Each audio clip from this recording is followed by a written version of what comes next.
Hey hello friends, welcome back to the Nifty Sense YouTube channel दोस्तों। और मैं लेके आ चुका हूँ आप सभी लोगों के लिए एक और नया बेहतरीन वीडियो दुनिया के सबसे बेहतरीन मार्केट इंडियन स्टॉक मार्केट में दोस्तों।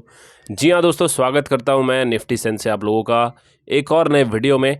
आई होप आप लोग अच्छे होंगे। और आज का वीडियो भी बहुत ही ज़्यादा स्पेशल होने वाला है, क्योंकि आज के इस वीडियो में हम पूरे के पूरे मार्केट का एनालिसिस करने वाले हैं, अपने पोर्टफोलियो का एनालिसिस करने वाले हैं, अपनी पोर्टफोलियो की जर्नी भी आप लोगों के साथ शेयर कर रहे हैं। तो हमारे इस चैनल पे आपको बेसिकली पूरे के पूरे मार्केट का एनालिसिस मिलता है। उसके साथ साथ हम हर शाम को दोस्तों यहाँ पर पूरे मार्केट का एनालिसिस करते हैं, साथ ही साथ अपने पोर्टफोलियो का ओवरव्यू देते हैं, अपने पोर्टफोलियो के बारे में बताते हैं कि हम और क्या चेंजेस कर रहे हैं पोर्टफोलियो में, क्या क्या हम जो है यहाँ पे और फर्दर इन्वेस्टमेंट्स कर रहे हैं। सारी चीज़ें भाई बिल्कुल ट्रांसपेरेंट होके आपको बताते हैं, यहाँ पर दिखाते हैं साथ साथ।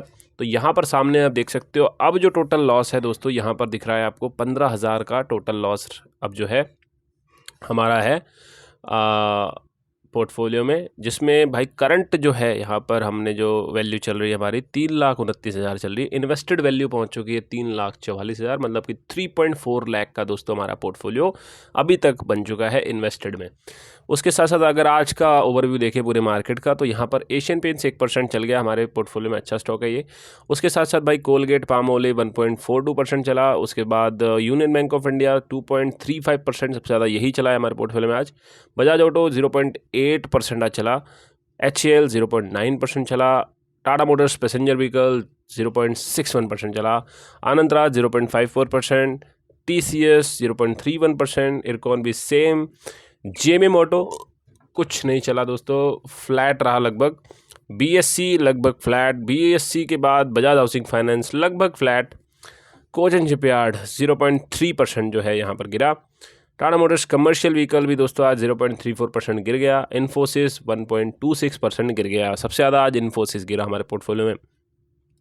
लेके चलता हूँ टाटा मोटर्स कमर्शियल व्हीकल में। आज ओपनिंग काफ़ी अच्छी थी दोस्तों, इसकी बहुत अच्छा जंप मारा था आज टाटा मोटर्स कमर्शियल व्हीकल ने। जैसा कि आप देख रहे हो, जो हाई लगाया आज का वो था दोस्तों करीब करीब 482 का।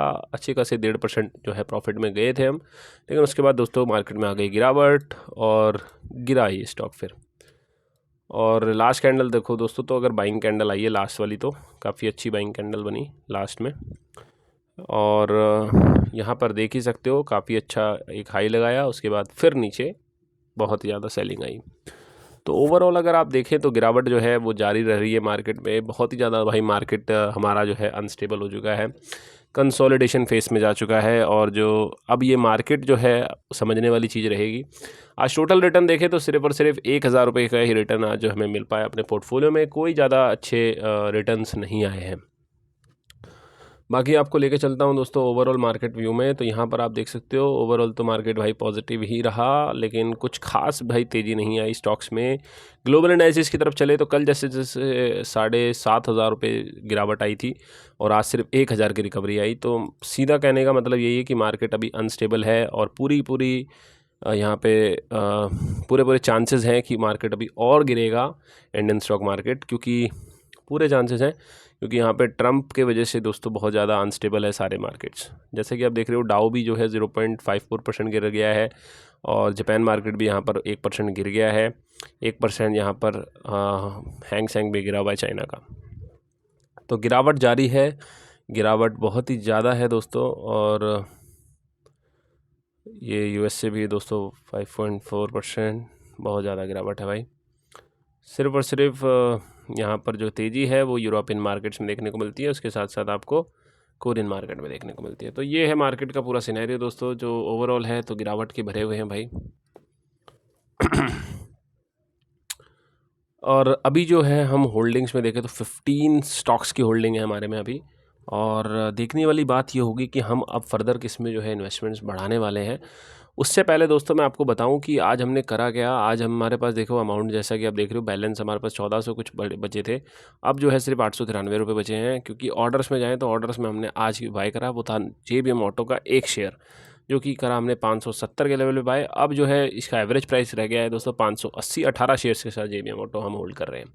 ऐसे ही बाय करेंगे, एक एक दो ही बाय करेंगे दोस्तों अभी, क्योंकि हमें नहीं पता कि अभी बॉटम क्या है मार्केट का और कितना नीचे अभी और आएगा, हमें कोई आइडिया नहीं है। इसलिए दोस्तों हम जब नीचे आता है थोड़ा बहुत, तो कुछ ना कुछ हम एक्विजिशन यहाँ पर करते ही करते हैं। अब मेन चीज़ होगी कि कौन कौन से स्टॉक्स जो हैं वो गिरने वाले हैं। अब मंडे को पता लगेगा कि कैसा रहेगा मार्केट का वो। अब जैसा भी रहेगा वो तो पता लगेगा बाद में ही, लेकिन गिरावट जो है वो जारी है। बीएससी जो है वो आप देख सकते हो, ये इंपॉर्टेंट स्टॉक है हमारे पोर्टफोलियो का, क्योंकि अगर आप देखें रिटर्न्स जो करंट इन्वेस्टेड वैल्यू पे चलते हैं, सबसे ज़्यादा इन्वेस्ट जो करा हुआ है हमने वो है दोस्तों टाटा मोटर्स कमर्शियल और पैसेंजर व्हीकल में। तो यहाँ पर टोटल इन्वेस्टमेंट जो है वो बहुत हाई है दोस्तों दोनों ही स्टॉक्स में। यहाँ पर बीएससी की बात करें तो बीएससी जो स्टॉक है दोस्तों ये बहुत इंपॉर्टेंट स्टॉक रहेगा हमारे लिए, क्योंकि इसमें भी हमने जो है थर्ड हाईएस्ट यहाँ पे इन्वेस्टमेंट कर दिया है। फोर्थ है दोस्तों Bajaj auto, third highest BSc में है। बीएससी में अभी और फर्दर जो है हमें इन्वेस्टमेंट्स बढ़ानी है, लेकिन बीएससी के जो लेवल्स हमने निकाले थे जैसा कि आपको पता है। और जेबीएम ऑटो का भी मैं आपको दिखाता हूँ कि जेबीएम ऑटो में जैसा कि मैंने बताया था, अगर आप लोग हमारे प्रीवियस वीडियो देख रहे हो दोस्तों तो आपको पता होगा कि जेबीएम ऑटो का हमने जो लेवल्स बताए थे वो लेवल्स पे जेबीएम ऑटो आ गया, जैसा कि आप देख रहे हो यहाँ पर। आज उसने उसी लेवल्स को टच करा, ये देख सकते हो आप, यही लेवल्स मैंने आपको बताए थे अगर आपको ध्यान हो तो इन लेवल्स को आज जेबीएम ऑटो ने टच करा। और ये कहीं ना कहीं पता लगता है कि हम यार चीज़ों को कैसे समझ रहे हैं, समझ आ रहा है हमें चीज़ों को। देखिए यहाँ पे आज आकर टच करा और फिर ऊपर गया मार्केट। तो अब पूरी पॉसिबिलिटी है कि मंडे को दोस्तों हो सकता है दोबारा से भी थोड़ा सा कंसोलिडेट करे, एक बार और टच करे इस लेवल को, और फिर हम यहाँ पर 560 के लेवल पे भी दोस्तों कभी कुछ 4-5 शेयर जेबीएम ऑटो के बाय करेंगे, क्योंकि ओवरऑल जो बाय करने हैं हमें कम से कम 30 शेयर्स जो है होल्ड करेंगे हम जेबीएम ऑटो के। ये हमारा जो है यहाँ पर लेके चल रहे हैं पॉसिबिलिटी। उसके साथ साथ दोस्तों अब हम आपकी बात कर लेते हैं टाटा मोटर्स पैसेंजर व्हीकल की भी, क्योंकि वो भी बहुत इंपॉर्टेंट स्टॉक है। ठीक है, टीएमपीवी ये रहा दोस्तों। तो टाटा मोटर्स पैसेंजर व्हीकल का जो है कहीं ना कहीं जो चार्ट है वो बड़ा ही कंसोलिडेशन में जा चुका है। जैसे कि आप देख रहे हो ये कंसोलिडेशन में आ जाता है ना, जब चार्ट ऐसे करके देखो ये कंसोलिडेशन फेस है। अब ये जो लेवल है बहुत इंपॉर्टेंट होगा, 375 का लेवल, अगर ये टूटेगा तो कहीं ना कहीं ये मार्केट निकल के आएगा नीचे यहाँ पर इस लेवल पे 360 पे, 360 के लेवल्स को दिखा सकता है फिर टाटा मोटर्स। और ये कंसोलिडेशन में है और यहाँ से चलेगा तो भाई सीधा 400 टच होगा, और 400 टच होना मतलब आप जानते ही हो एक अच्छी खासी बाइंग आ जाएगी और स्टॉक जो है यहाँ पे पूरा रिवर्सल कर सकता है फिर। ठीक है, तो ये मार्केट का अभी सिनेरियो चल रहा है। यहाँ से तो भाई पूरा बाइंग का वो बन चुका है, क्योंकि ये सपोर्ट लेवल बन चुका है। अब 475 का लेवल जो है वो सपोर्ट लेवल है, क्योंकि आप खुद देखो कि हुआ क्या है, अभी भी मार्केट जो है यहीं से बार बार ऊपर रिवर्सल हो रहा है। देखो यहाँ पे आया, ये लास्ट वो था, ठीक है, जो हाई था। अब यही जो है इसका सपोर्ट बन चुका है, ऊपर गया, यहीं पे आके दोबारा से जंप हुई, दोबारा से फिर यहाँ पे जंप हुई, फिर यहाँ से दोबारा बाइंग आएगी, फिर यहाँ पे गैप अप आया, फिर यहाँ पे दोबारा से जो है नीचे आया, फिर यहीं से दोबारा से बाइंग आ गई, फिर दोबारा यहाँ से आज बाइंग आ गई। तो कहीं ना कहीं ये स्ट्रॉन्ग सपोर्ट जोन है, अगर इसको तोड़ेगा टाटा मोटर्स पैसेंजर व्हीकल तो पूरी पॉसिबिलिटी है दोस्तों कि 360 के लेवल्स पे आएगा, फिर सीधा 360 के लेवल पे आएगा, या तो फिर भाई और नीचे आएगा। ये बहुत इंपॉर्टेंट लेवल है कहीं ना कहीं टाटा मोटर्स पैसेंजर व्हीकल के लिए। बाकी यहाँ पर अदर स्टॉक्स की बात करें तो बीएससी बहुत इंपॉर्टेंट स्टॉक है हमारे पोर्टफोलियो का। बीएससी में क्या हमारी स्ट्रेटजी रहने वाली है वो भी मैं आपको बता देता हूँ। यहाँ पे स्ट्रेटजी बहुत ही सिंपल सी है, क्योंकि बीएससी के लिए हमने जो लेवल्स निकाले थे वो बहुत ही क्लियर थे, क्लियर कट लेवल्स मैंने निकाले थे। क्योंकि आज भी जो है ना बीएससी का, जैसे हमने बताया था कि ये गैप अप को फिल करने आएगा, तो गैप अप को फिल करने आया भी है। जैसे कि आप देख रहे हो 2713 का लो लगाया दोस्तों आज, लेकिन इतने से नहीं चलेगा दोस्तों। अभी कम से कम मेरे को लग रहा है 2700 के लेवल पे आएगा ये एक बार, और दोबारा से 2700 के लेवल पे आएगा और फिर दोबारा बीएससी ऊपर जाने की कोशिश करेगा। लेकिन हमारा टारगेट जो है अब यही है कि बीएससी को ज़्यादा से ज़्यादा एक्वायर करना है और नीचे के नीचे लेवल पे हमें बाय करना है बीएससी को। पूरी पॉसिबिलिटी हमारी यही रहने वाली, क्योंकि इम्पॉर्टेंट यही है अब कि बीएससी को, और मुझे नहीं लगता कि बीएससी जो है वो 2700 के लेवल से भी ज़्यादा नीचे आ सकता है। क्योंकि अगर उससे नीचे आएगा तो भाई बहुत नीचे आएगा, फिर सीधा आएगा ये इस लेवल पे 2500 लेवल पे, 2500 के लेवल पे आएगा। और फिर हमें जो है बीएससी का ये 2500 लेवल आना कहीं ना कहीं बहुत ही ज़्यादा ह्यूज लॉसेस का सामना हमें जो है करना पड़ेगा, क्योंकि बीएससी के हमारे पास जो है 16 शेयर्स की होल्डिंग है, और 16 शेयर्स की होल्डिंग और उसके बाद 7.5-8% नीचे गिरना, 200 पॉइंट नीचे गिर जाना, तो आप खुद आइडिया लगा सकते हैं कि कितना ज़्यादा जो है हम पीछे हो जाएंगे या फिर नीचे हो जाएंगे। और जैसे कि कैलकुलेटर में अगर हम लेके चलें आपको, तो बीएससी के 16 होल्डिंग्स हैं, तो 200 पॉइंट अगर गिराते हैं बीएससी को, तो कहीं ना कहीं 3200 का लॉस जो है बीएससी हमें देगा 8% पे। तो ये होगा अभी राइट नो। जैसे बीएससी में बड़ी होल्डिंग आ गई है हमारी, बजाज ऑटो से भी ज़्यादा की होल्डिंग है, तो सिर्फ 0.69% पे ही दोस्तों 300 रुपये का लॉस दिखा रहा है यहाँ पे। तो ये बहुत इंपॉर्टेंट चीज़ है कि अब बीएससी में हमें और कैसे फर्दर इन्वेस्टमेंट्स करनी है। 2700 के लेवल पे भी बाय करेंगे, दोबारा से बाय करेंगे इसको हम। पूरी कोशिश है कि हम इसे और बाय करें दोस्तों, क्योंकि अभी 16 शेयर्स हैं हमारे पास, 4 शेयर्स हमें और बाय करने हैं अभी बीएससी के, सो दैट हम 20 का एक रेशियो लेके चलें कि 20 शेयर्स हमने बाय कर रखे हैं। ठीक है, तो 4 शेयर्स को अगर 2700 के लेवल पे देखते हैं, चलिए मैं आपको दिखाता हूँ। 2700 और इंटू में कर देते हैं 4 शेयर, 10,800 रुपये और लगेंगे, लेकिन बीएससी जो है बाय हो जाएगा, 4 और शेयर हम बाय कर पाएंगे। तो देखते हैं अभी बाय और करते हैं बीएससी को। ठीक है, बाकी यहाँ पर और जो स्टॉक्स हैं उनमें बजाज ऑटो है, एचएएल है, कोलगेट पामोलिव है, एशियन पेंट्स है, आनंद राज, ये भी बहुत इंपॉर्टेंट स्टॉक है, कोचिन शिपयार्ड है। अब दूसरा जो हम जिस पे नज़र हमारी अब आई है दोबारा से, वो है दोस्तों बजाज हाउसिंग फाइनेंस, क्योंकि ये इम्पोर्टेंट रहेगा स्टॉक, क्योंकि ये काफ़ी ज़्यादा गिर चुका है और हद से ज़्यादा गिर चुका है। कहीं ना कहीं देखें तो कितना गिरा हुआ है वो भी दिखाएं आपको। देखो मैंने लेवल्स निकाल रखे हैं, पहले 53% ऑल टाइम हाई से गिरा हुआ है, और ये कहीं ना कहीं अब एक बाइंग लेवल हो चुका है। बाइंग लेवल ही है, मतलब ये एवरेज वैल्यूड हो चुका है अब तो। ये ओवर वैल्यूड तो नहीं है अब, अंडर वैल्यूड भी नहीं कहूँगा, लेकिन हाँ एवरेजली ये देखें तो वैल्यूड पे आ चुका है, अंडर वैल्यूड नहीं है। अंडर वैल्यूड होगा दोस्तों 70 के लेवल पे। 70 का लेवल अगर आ जाता है बजाज हाउसिंग फाइनेंस का, तब तो भाई बहुत ही ज़्यादा जो है बाइंग अपॉर्चुनिटीज़ बन जाएंगी, और ऑब्वियसली सबको ही बाय करना होगा फिर ये। ठीक है, एक बार देख लेते हैं 70 का लेवल, अगर 70 तक जाएगा तो कितना हो जाएगा। 70 पे मतलब 20% यहाँ से गिरने की बात है बजाज हाउसिंग फाइनेंस की, और बहुत ही ज़्यादा की गिरावट होगी फिर ये। अगर आप देखें अभी तक का टाइम पीरियड कितना हो चुका है जब से लिस्टिंग हुई है इसकी, तो आपको आइडिया लगेगा कि एक्चुअल में हमें 3 साल के अंदर अंदर जो है जो कंपनी के ओनर्स होते हैं उनको अपनी प्रमोटर्स को अपनी होल्डिंग जो है वो 75% से नीचे रखनी होती है। तो मैं यहाँ पर जो है अभी देख रहा हूँ कि क्या 3 साल का पीरियड हो चुका है कि नहीं। देखते हैं, 1 मिनट रुको। डेट एंड प्राइस रेंज, तो डेट एंड प्राइस रेंज देख लेते हैं। तो अभी तक 524 डेज़ हो चुके हैं दोस्तों। ठीक है, 524 डेज़ करीब करीब कितने हो गए, इस हिसाब से करते हैं कैलकुलेशन। 524 दोस्तों, मैथ्स मेरी कुछ ख़ास है नहीं, लेकिन देखते हैं। तो 43 यहाँ पर जो है क्या मैंने करा है मेरे को खुद ही नहीं समझ आ रहा है ये तो। ओके, 524 डेज़ हो चुके हैं, सो इट मीन्स 165 का जो है पूरा 1 साल होता है। तो उस हिसाब से यहाँ पर जो डेज़ हैं वो 1.5 साल से ऊपर का करीब समय जो है निकल चुका है बजाज हाउसिंग फाइनेंस को।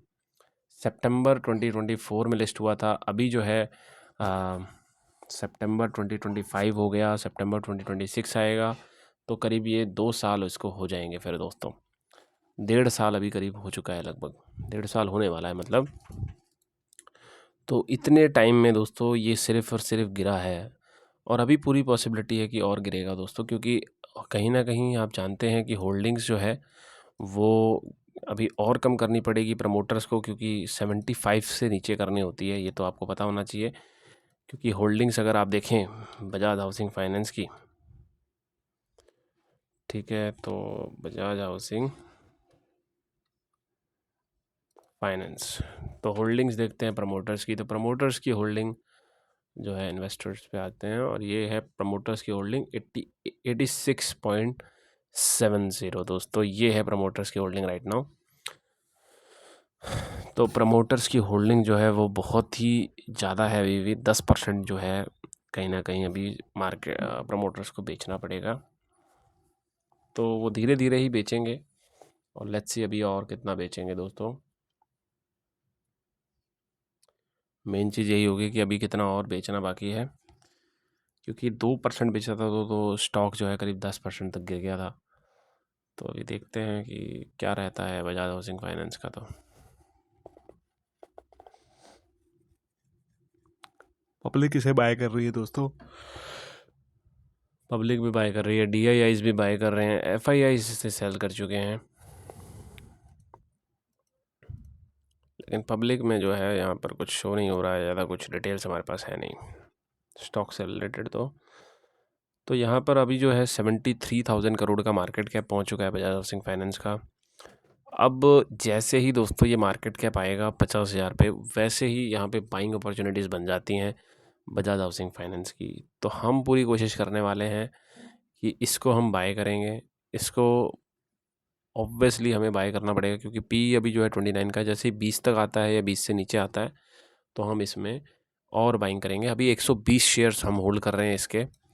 तो 120 शेयर्स कहीं ना कहीं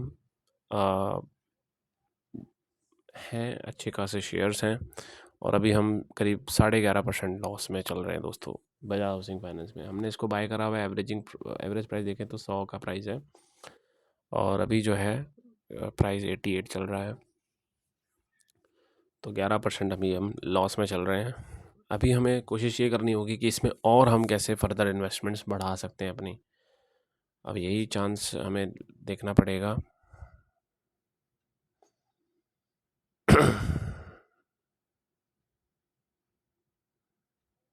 मेन चीज़ दोस्तों यही है कि हम कैसे अपनी सिचुएशंस को जो है आगे लेके चलते हैं।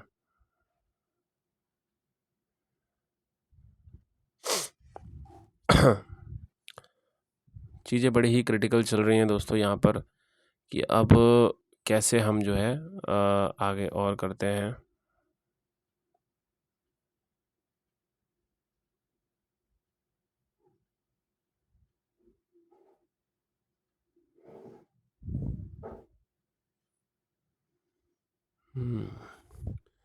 तो सॉरी फॉर दैट दोस्तों, यहाँ पर तो सामने आपकी चीज़ें ऑलरेडी हैं। अब फर्दर इन्वेस्टमेंट्स और हम तब कर सकते हैं जब हमें श्योरिटी मिले कि हाँ कुछ हो रहा है मार्केट में, कुछ सिग्नल्स मिल रहे हैं हमें। क्योंकि हमें यहाँ पर देखो, इरकॉन इंटरनेशनल में 30 शेयर्स अभी और बाय करने हैं, और कोचिन शिपयार्ड में 3 शेयर और बाय करने हैं। एशियन पेंट्स की बात करें तो एशियन पेंट्स में हमें 5 शेयर अभी और बाय करने हैं। तो 5 शेयर भी अगर अगर एशियन पेंट्स में अगर और बाय करने हैं, तो हमें जो एवरेज प्राइस है उससे नीचे ख़रीदना होगा, तब हमें प्रॉफिट है। तो हम वेट करेंगे कि अभी एशियन पेंट्स अगर गिरेगा तो और कितना गिरेगा, क्या गिरेगा। वैसे चार्ट देखते हैं अगर, तो क्या गिरने की पॉसिबिलिटी है, लेट्स अंडरस्टैंड। तो आज जिस तरीके की बाइंग आई है दोस्तों, आप अगर देखें यहाँ पर, तो यहाँ पर कोई चांस नहीं है कि अब ये गिरेगा दोस्तों, क्योंकि जो सपोर्ट लेवल बना रखा है, देखिए 2317 का लेवल है। 2317 के लेवल पे अगर आ जाता है तो फिर भाई ये बाइंग अपॉर्चुनिटीज़ दोबारा से क्रिएट होती हैं। लेकिन जिस तरीके से आज ये बाइंग आई है, तो ये पूरी पॉसिबिलिटी है कि दोस्तों यहाँ से अब अपमूव ही आपको देखने को मिलेगा। अच्छी खासी बाइंग आई है, लेकिन वॉल्यूम्स अगर आप देखें तो कुछ ख़ास है नहीं। वॉल्यूम्स कुछ ख़ास नहीं है, तो हो सकता है कि नीचे भी गिर जाए यहाँ से, और तो 2317 का लेवल हमें मिल जाएगा। और 2317 का लेवल मतलब कि और बाइंग अपॉर्चुनिटीज़। अभी हम 2% प्रॉफिट में, 3% प्रॉफिट में है एशियन पेंट्स में। कोलगेट पामोलिव की बात करें तो कोलगेट पामोलिव में अभी भी 3.5% हम लॉस में चल रहे हैं। 7 शेयर्स हम ऑन कर रहे हैं इसके, और अभी 2268 का जो लेवल है वो बहुत इंपॉर्टेंट लेवल है। उस लेवल को क्रॉस करने के बाद ही जो है यहाँ पर कोलगेट में प्रॉफिट देखने को मिलेगा। अब दोस्तों मार्केट कुछ ऐसा चल रहा है कि यहाँ पर कुछ भी कहना आसान नहीं होगा, क्योंकि अगर आप निफ्टी को जा कर के देखेंगे तो निफ्टी के जो लेवल्स हैं, मुझे नहीं लगता कि निफ्टी इससे ज़्यादा गिरना चाहिए जब तक कोई एक्सटर्नल रीज़न नहीं आता है। क्योंकि ये कहीं ना कहीं देखो, यहाँ पे सिचुएशन बन रही है अब कि यहाँ पे आया है ये, देखो 1 बार 2 बार 3 बार यहाँ पे आया, आज बाइंग आई, अब ये हो सकता है अगर मंडे को कुछ ना होता है तो मंडे को दोबारा बाइंग आए, और बाइंग आके यहाँ से जो लेवल है ना 25,700 का लेवल, यहाँ से दोबारा सेलिंग आए, और सेलिंग आके हो सकता है कि इस लेवल को जो है मार्केट तोड़ देगा और यहाँ पर आकर के ये गैप अप फिलिंग करेगा, जो कि होगा 25,000 का लेवल, लगभग 25,100 का लेवल है। तो ये बहुत इम्पोर्टेंट होगा लेवल कहीं ना कहीं, और चीज़ें ऐसे ही चलेंगी शायद मेरे हिसाब से। अब वो तो आगे ही पता लगेगा दोस्तों अब। बाकी ये था दोस्तों आज का वीडियो, कैसा लगा आप लोगों को नीचे कमेंट करके ज़रूर से बताइए। मैं मिलूंगा आपसे एक और वीडियो के साथ, तब तक के लिए बाय बाय गाइस, जय हिंद, वंदे मातरम, keep loving, keep supporting, keep sharing दोस्तों।